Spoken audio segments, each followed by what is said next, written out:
உங்களுக்குள்ளே தேவர்களின் ஆவி உண்டென்றும், வெளிச்சமும் புத்தியும் விசேஷித்த ஞானமும் உன்னிடத்தில் காணப்பட்டதென்றும் உன்னைக் குறித்து கேள்விப்பட்டேன்.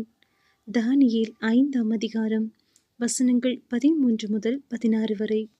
அப்பொழுது தானியேல் ராஜாவின் முன் உள்ளே அழைத்து வந்து விடப்பட்டான்.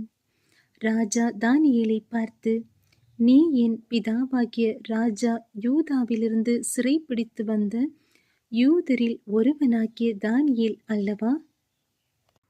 உனக்குள்ளே தேவர்களின் ஆவி உண்டென்றும், வெளிச்சமும் புத்தியும் விசேஷித்த ஞானமும் உன்னிடத்தில் காணப்பட்டதென்றும் உன்னைக் குறித்து கேள்விப்பட்டேன்.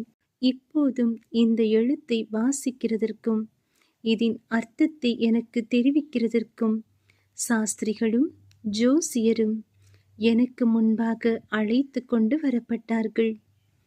ஆனாலும் இந்த வசனத்தின் அர்த்தத்தை வெளிப்படுத்த அவர்களால் கூடாமற் போயிற்று.